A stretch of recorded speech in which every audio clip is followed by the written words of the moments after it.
Assalamualaikum warahmatullahi wabarakatuh. Perkenalkan, nama saya Wezi Putrutami dan rekan saya Eliza Selenia. Di sini kami akan menjelaskan tentang analisis butir soal yang terdiri dari validitas, reliabilitas, tingkat kesukaran, dan Daya pembeda dan daya pengecoh. analisis butir soal ini untuk menentukan layak atau tidak layak pada uji validitas, reliabilitas, tingkat kesukaran, daya pembeda, dan daya pengecoh. Kemudian ini soal bahasa Indonesia yang berjumlah 30 soal pada siswa SMP 4 Kota Bengkulu. Dan ini adalah jawabannya dari anak-anak, dari siswa yang berjumlah 32. Selamat menyaksikan. Baik, di sini kami akan menghitung alat penilaian pembelajaran atau penilaian hasil belajar, yang mana terdapat perhitungan validitas, reliabilitas, tingkat kesukaran, daya pembeda, dan daya pengecoh. Di sini terdapat tabel. Yang pertama, A. Validitas. Validitas adalah berkenaan dengan pengukuran, ketepatan, kesahihan yang bermakna alat yang secara tepat mengukur apa yang akan diukur. Di sini terdapat contoh perhitungan validitas menggunakan rumus R point biserial, yang mana rumusnya R bis atau R biserial I sama dengan XI atau XT per ST akar PI per QI. XI adalah skor butir dan XT adalah skor total. Sedangkan ST adalah jumlah total benar butir. Kemudian PI adalah proporsi jawaban benar butir soal. QI adalah proporsi jawaban salah butir soal. Baik, di sini perhitungan validitas R point biserial. Di sini terdapat tabel yang mana jumlah siswa terdapat 32 dari siswa SMP 4 Kota Bengkulu dan terdapat 30 soal pilihan ganda. Contoh perhitungan validitas menggunakan R point biserial. Contoh hasil tes bahasa Indonesia dengan 30 butir soal dari 32 siswa responden atau dengan data dikolomi benar 1 dan salah disebutkan 0. Dapat ditabulasi sebagai berikut. Kita contohkan yang soal nomor 1. Soal 1 berarti benar karena diisi 1. Soal 2 berarti benar karena diisi 1. Soal 3 benar karena diisi 1. Dan soal keempat bisa kita lihat yaitu 0. Berarti soal 0 artinya soalnya salah. Kita lihat jumlah soal 1 benarnya berapa? Benarnya adalah 32. Kita jumlahkan di bawah. Kemudian soal 2 kita lihat 32 berarti hampir sama. Benar semua sama dengan soal nomor 1. Kemudian nomor 3 ada yang 0 berarti ada salah satu soal di antara soal 3 salah dengan jumlah 19. Kemudian nomor 4 dengan jumlah 15. Kemudian nomor 5 dengan jumlah 17 dan seterusnya. Kemudian kita hitung jumlah total benar butir setiap soal. Yang pertama yang AH, benar soal dari 1 sampai 30 adalah 17. Kemudian nomor 2 APR, jumlah soal benar tiap butir adalah 18 dan seterusnya. Kemudian sigma XT kita kalikan 17 kali 17 artinya 289. Kemudian 18 kali 18 324. Kemudian 16 kali 16 256 dan seterusnya. Kita jumlahkan ke bawah yang sigma XT atau ST. Jumlahnya adalah 565. Kemudian sigma XT adalah jumlah keseluruhannya adalah 10517. Lalu kita mencari nilai rata-rata skor setiap butir X3. Rata-rata skor butir 3 adalah jumlah perkalian skor butir 3 dikali skor total dibagi dengan jumlah total benar butir 3. Penerapan rumus KK point biserial. X3 sama dengan sigma XBI 3 dikali STI 3 per sigma XTBI 3. Sigma SBI 3 kali STI 3 adalah skor setiap butir 3 dikali skor total. Dan sigma XTBI 3 adalah jumlah total benar butir 3. Kita lihat skor tiap butir 3 dikali skor total. Hasilnya SB 3 I sama dengan 3 dikali STI 3 I sama dengan 4. Kita lihat hasilnya 370 dari jumlah keseluruhan nilai ini. Kita kembali lagi ke Word. X3 kita lihat tadi 370 dibagi 19. Jumlah total benar butir 3 adalah 19. 370 dibagi 19 sama dengan 19,473. Lalu kita mencari nomor 3, mencari nilai rata-rata XT3. Rata-rata skor total butir 1 bahwa jumlah skor tiap butir atau skor total dibagi dengan jumlah responden. Mencari nilai rata-rata. XT nilai rata-rata. Sigma X sama dengan XT adalah skor tiap butir atau skor total. Kemudian yang N jumlah responden. XT adalah sigma XT sama dengan XT. XT sama dengan 565. Ini bisa kita lihat di tabel Excel. Kita lihat jumlah keseluruhan sigma XT atau ST adalah 565. Lalu kita kembali lagi ke Word. Kita lihat 565 dibagi 32, jumlah responden adalah 32 sama dengan 17,656 hasil XT3. Kemudian nomor 4, mencari standar deviasi. Rumusnya ST sama dengan akar sigma XT2 dibagi N. Kemudian dikurang dalam kurung sigma XT dalam tutup kurung 2 dibagi dalam kurung N akar 2 sama dengan akar 10517 dibagi 32 dikurang dalam kurung 565 akar 2 dikurang 32 akar 2. Kita lihat di Excel. Total sigma XT atau ST adalah 565. Kemudian total sigma XT akar 2 adalah 10517. Dan kita lihat jumlah responden ada 32. Kita kembali lagi ke Word, perhitungan deviasi. Sama dengan akar dari pembagian dari 10517 dibagi 32 hasilnya 328,656. Kemudian 565 dikali 565 hasilnya 319.225. Kemudian hasil dari 32 kali 32 hasilnya 1.024. Di sini kita lihat akar 328,656. Kita kurang pendapatan hasil 311,74 dari hasil pembagian 319.225 dibagi 1.024. Pengurangan dari akar 328,656 dikurang 311,74 sama dengan akar 16,916. ST akar dari 16,916 hasilnya 4,112.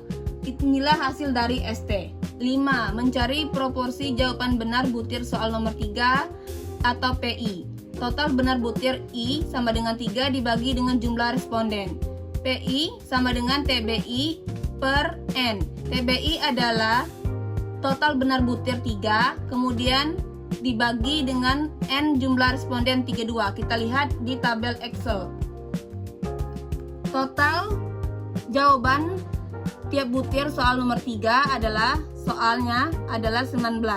Kemudian jumlah responden adalah 32. Kita kembali lagi ke sini ke Word.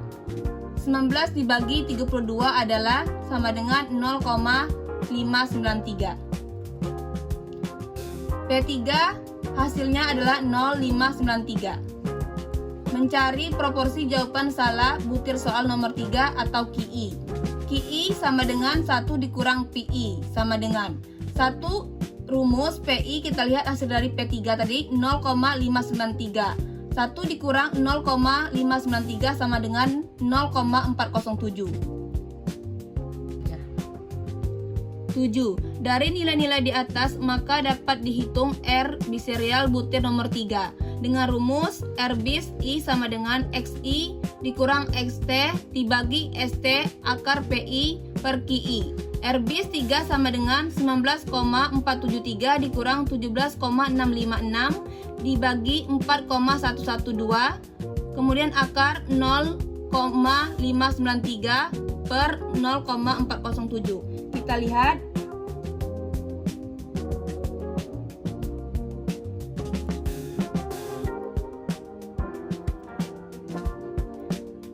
X3 sama dengan 19,473. Kemudian XT3 sama dengan 17,656. Hasil dari ST-nya adalah 4,112. Sedangkan hasil dari PI dan QI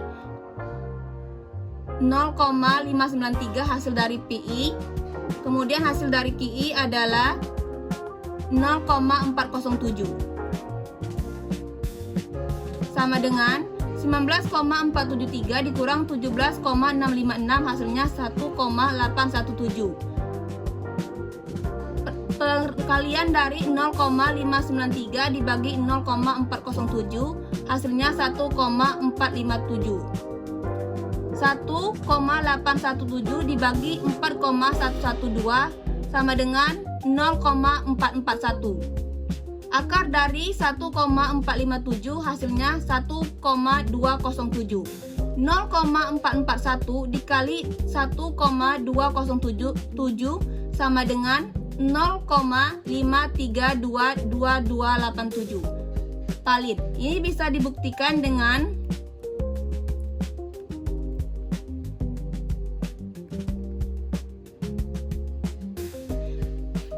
tabel R korelasi atau nilai-nilai R produk momen. Kita lihat siswa kita terdapat N responden 32. 0,349 dari 5%. Ketentuan hasil R hitung PB atau poin biserial bahwa butir soal dikatakan valid atau sahih jika harga RPB atau R hitung lebih besar dari sama dengan harga R tabel. R kurang R besar dari R tabel sama dengan 0,5322287 lebih besar dari 0,349. Artinya, jadi untuk butir 1 yang diperoleh R hitung poin biserial sebesar 0,532 lebih besar dari nilai R tabel dan dengan N sama dengan 32 sebesar 0,49. Artinya soal butir 1 berdasarkan nilai validitasnya termasuk valid atau sahih.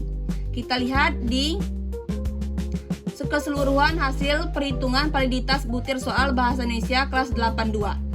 Nomor 1, nomor butirnya R butir atau hitung 0. Kemudian R tabel 0349 artinya tidak valid karena soalnya nomor 1 tadi benar semua sama dengan soal nomor 2. Kemudian nomor 3 0,532 dengan soal yang kita hitung tadi 19. Yang hasilnya yang mana hasil R tabel 0349. R butir lebih besar dari R tabel, berarti hasilnya valid. Jadi kesimpulan dari hasil perhitungan validitas butir soal bahasa Indonesia kelas 82, yang valid ada 19, kemudian yang tidak valid ada 11 dari butir soal. Dari 30 butir soal tes terdapat 19 butir yang berkategori valid atau sahih, sedangkan 2 butir yakni butir 1, 2, 5, 9, 10, 12, 18, 23, 25, 28, dan 29 berkategori tidak valid. Perhitungan reliabilitas dengan rumus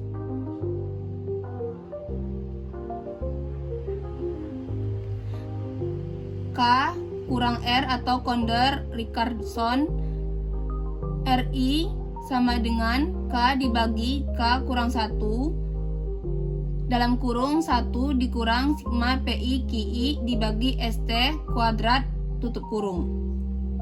RI adalah koefisien reliabilitas tes. K adalah caca butir atau jumlah butir soal. PI adalah proporsi jawaban benar tiap butir soal. QI adalah proporsi salah butir setiap soal. Kemudian PI dan QI adalah varian skor butir. ST kuadrat artinya varian skor total.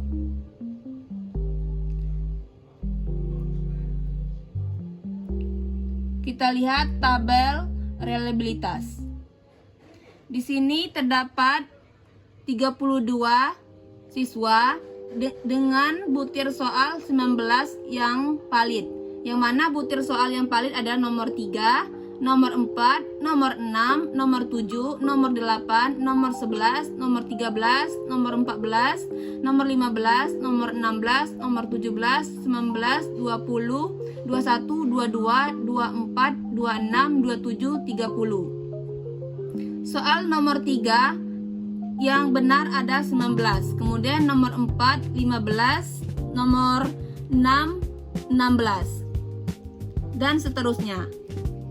Dan jumlah sigma XT STR ada 297 dari jumlah keseluruhan jumlah tiap soal 3 sampai yang valid sampai 30 tadi.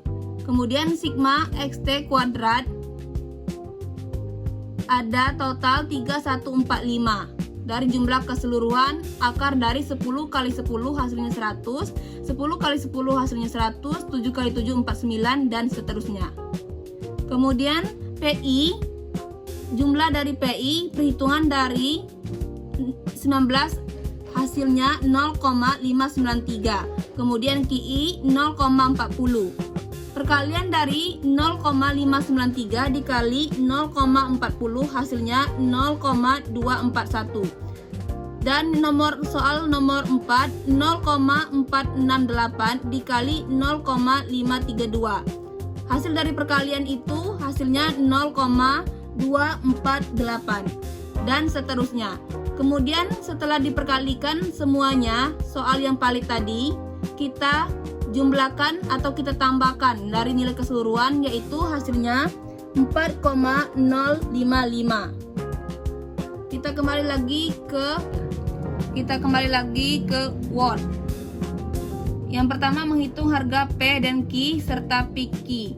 Hasilnya adalah 4,55 sigma PQ.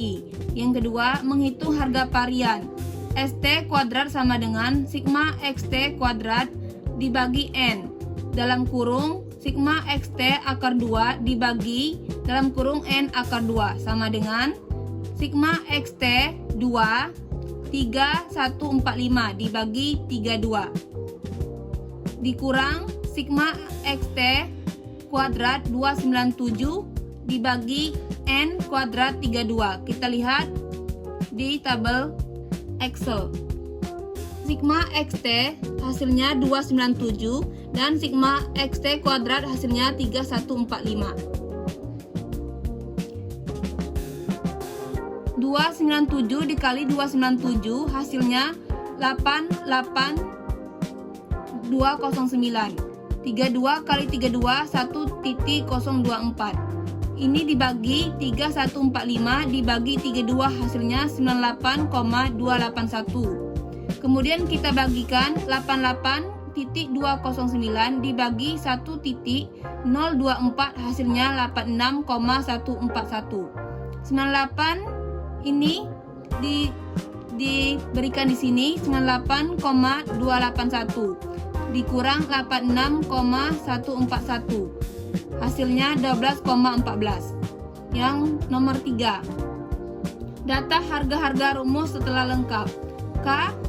Hasil seluruh soal yang valid adalah 19. Sigma PI/QI sama dengan 4055. Jumlah keseluruhan hasil dari perkalian PI dan QI hasil soal yang valid. Kemudian ST kuadrat hasilnya 12,14.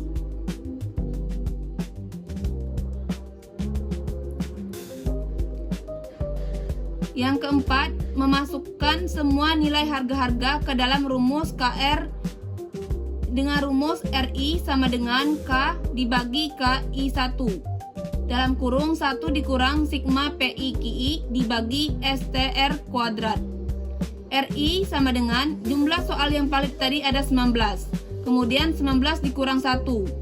Jumlah PI dengan KI tadi 4,55. Jumlah keseluruhan dari pembagian tadi. Kemudian jumlah STR kuadrat 12,14. Kita lihat di atas tadi. Jumlah STR 12,14 dan jumlah PI 4,055. 19 dikurang 1, 19 dibagi 18, 1,055. Kemudian 4,055 dibagi 12,14, hasilnya 0,334. Kemudian 1 dikurang 0,334, hasilnya 0,666. 1,005 di sini tadi dipindahkan di sini dikali 0,666 sama dengan 0,702. Ini tinggi. Kita bisa lihat ini bisa dikatakan tinggi dengan hasil rentangan korelasi hasil.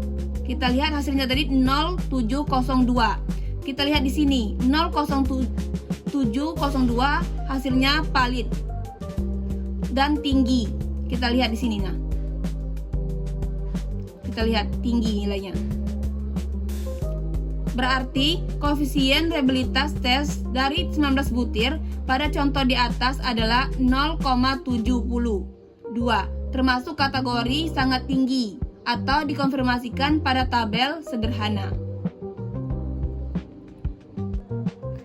C. Tingkat kesukaran dan daya pembeda.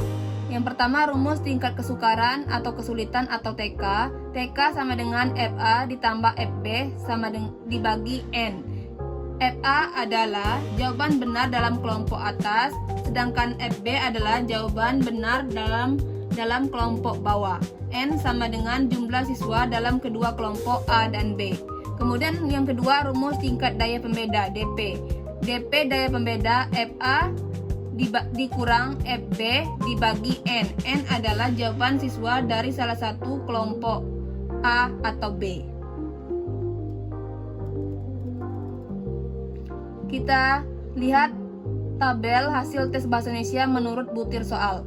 Ini kita urutkan dulu dari nilai yang tertinggi sampai ke nilai yang terendah. Kemudian kita bagi dengan menggunakan rumus. KA sama dengan 27,5%, KT sama dengan 45%, KB sama dengan 27,5%, KA sama dengan 32 dibagi 100% dikali 27,5%, hasilnya 8,8. Kita bulatkan dengan 8. KT sama dengan 32 dibagi 100% dikali 45%, hasilnya 14,4. Kemudian KB 32 dibagi 100% dikali 27%, 27,5% sama dengan 8,8, hasilnya kita bulatkan 8. Kemudian kita lihat di sini sudah kita bagi kelompok atas atau kelompok tinggi dengan kelompok bawah. Ini sudah terdapat yang 8 buah dari kelompok tertinggi, kita lihat dari nilainya. Kemudian ini kelompok rendah atau kelompok bawah. Ada terdapat 8 juga, ini nilainya. Bisa kita lihat ini nah, 8 orang. Kemudian di sini bisa kita lihat hasil dari ini. Dari kelompok atas dan kelompok rendah. Dari tabel Excel. Kita masuk ke perhitungan. Kelompok soal 1. TK 1 sama dengan FA ditambah FB dibagi N. TK 1 sama dengan 8. Kita lihat di tabel Excel. TK 1 sama dengan 8 dari kelompok atas. Kemudian kelompok bawah 8. 8 ditambah 8 sama dengan 16. Jumlah keseluruhan dari N, jumlah dari atas dan bawah adalah 16. Yaitu 16 dibagi 16 adalah 1. Kategori soal mudah atau tidak layak. Bisa kita lihat di tabel ini, ketentuan indeks TK. Yang nilainya tadi yang mana? 1. Berarti indeks 0,86 dikurang 1,00 sama dengan kategori soal mudah atau tidak layak. Yang kedua, DP1 sama dengan FA dikurang FB dibagi N kecil. FA 8 dikurang 8 dibagi 8 karena dari setengah dari A atau B. 8 dikurang 8 hasilnya 0, kemudian dibagi 8. Hasilnya 0, kategori soal kurang atau tidak layak. Bisa kita buktikan di tabel ini. Kita lihat ketentuan indeks DP. Indeks 0,0 dikurang 024, kategori soal kurang atau tidak layak. Dan selanjutnya kita hitung seperti yang tadi, keseluruhan. Nah, kita ini. Kita lihat. Dari TK1 sampai TK30.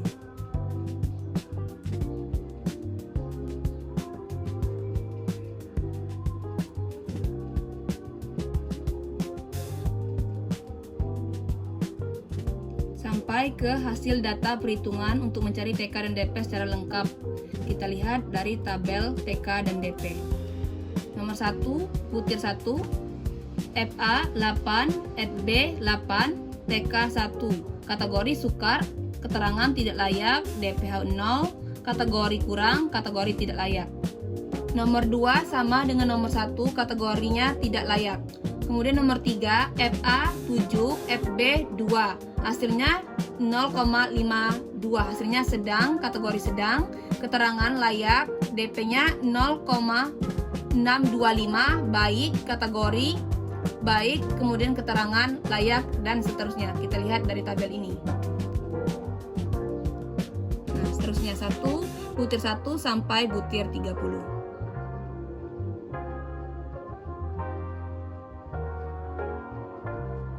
D. Analisis efektivitas pengeco. Analisis pengeco dimaksudkan dengan untuk melihat sebaran distribusi frekuensi jawaban dari alternatif yang disediakan sehingga dapat benar-benar membedakan, yakni yang pertama harus ada perbedaan frekuensi jawaban antara siswa kelompok tinggi dan kelompok rendah. Yang kedua, kelompok tinggi mestinya lebih banyak memilih alternatif jawaban yang benar dan sebaliknya kelompok rendah lebih sedikit memilih. Yang ketiga, semua alternatif jawaban yang berfungsi sebagai jawaban benar dan pengecoh harus ada yang memilih KR.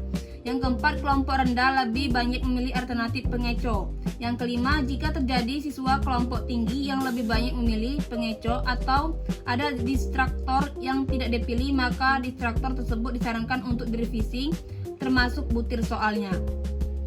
Ini kita lihat tabel sebaran efektivitas alternatif jawaban. Yang pertama, butir 1, kunci jawabannya adalah B. Di sini kita lihat B88. KT dan KR memilih 8 dan KR 8. Artinya KT dan KR soalnya benar semua, tidak ada pilihan lain dari A, C, D. Berikutnya juga KR juga A, C, D juga kosong. Kita lihat buktinya di Excel. Kelompok atas 8, kemudian kelompok rendah 8. Berarti kita dapat simpulkan keterangannya alternatif jawaban perlu direvisi, khususnya alternatif A, C, dan D. Karena lebih banyak dipilih B. B adalah kunci jawaban dari soal 1. Dipilih oleh KT dan KR. KT adalah kelompok tinggi, sedangkan KR adalah kelompok rendah. Kemudian yang 2 sama dengan butir soal 1 karena KT dan KR-nya memilih 88. Artinya alternatif jawaban perlu direvisi, khususnya alternatif A, C, dan D karena lebih banyak dipilih B sebagai kunci jawaban. Dipilih oleh KT dan KR perlu direvisi. Kita lihat 3, soal butir nomor 3. Kunci jawabannya adalah D. Di sini kita lihat A-nya kosong dan C-nya juga kosong. Keterangan alternatif jawaban baik tidak perlu direvisi. Catatannya mestinya KT memilih A, B, C dan KR memilih C. Dalam kurung tidak selisih 1. Kemudian nomor 4, kunci jawabannya ada A, yaitu 8 dan 2. Alternatif jawaban baik tidak perlu direvisi. Catatannya mestinya KT ada memilih B, C, D dan KR mestinya memilih B. Dalam kurung tidak ada memilih. Kemudian nomor 5, kunci jawabannya adalah C, 7 dan 2. Keterangannya alternatif jawaban perlu direvisi, khususnya alternatif A dan D, karena KT dan KR tidak ada yang memilih, sedangkan untuk B tidak perlu direvisi karena sudah lebih banyak dipilih oleh KR. Dan selanjutnya seperti itu setiap butir soal. Baik, kita lanjut ke kesimpulan.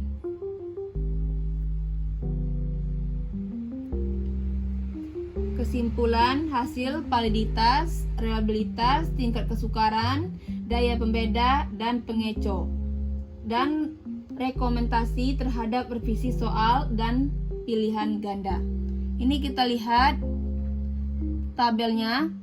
Yang pertama, butir soal, validitas tidak valid, reliabilitasnya 0,349, tingkat kesukaran tidak layak, dan daya pembeda tidak layak, kemudian pengeco berarti perlu direvisi. Hasilnya kesimpulannya soal kurang perlu direvisi. Yang kedua sama, tidak valid, tidak layak, revisi, soal kurang perlu direvisi. Kemudian nomor 3, validitasnya valid, reliabilitasnya 0,49, tingkat kesukaran layak, daya pembeda layak, kemudian pengeco tidak revisi, kemudian simpulan soal baik. Kemudian 4, valid 0,349, tingkat kesukaran layak, daya pembeda layak, pengeco tidak revisi, simpulan soal baik. Kemudian nomor 5, tidak valid 0,349, layak, tingkat kesukaran layak, daya pembeda layak, kemudian pengeco revisi. Kesimpulannya soal kurang perlu direvisi. Seterusnya seperti itulah dalam menghitung kesimpulan setiap butir soal dari 1 sampai 30. Nah, kita lihat seperti ini tabel keseluruhannya. Ini 1 sampai 30 setiap butir soal. Kita hitung semua seperti yang sudah dicontohkan tadi. Baik, bisa kita simpulkan 19 buah butir soal yang valid dan soalnya baik, layak, tidak perlu direvisi lagi. Kemudian 11 soal tidak valid, tidak layak, harus direvisi, soalnya kurang perlu direvisi. Berdasarkan pembahasan yang telah dijelaskan, dapat disimpulkan bahwa analisis validitas, reliabilitas, tingkat kesukaran, daya pembeda, dan pengeco sangat penting dalam menentukan kualitas instrumen tes. Dengan melakukan analisis tersebut, soal yang dilakukan akan menjadi lebih tepat, efektif, dan sesuai untuk mengukur kemampuan peserta didik. Terima kasih atas perhatiannya. Semoga tutorial ini bermanfaat. Wassalamualaikum warahmatullahi wabarakatuh.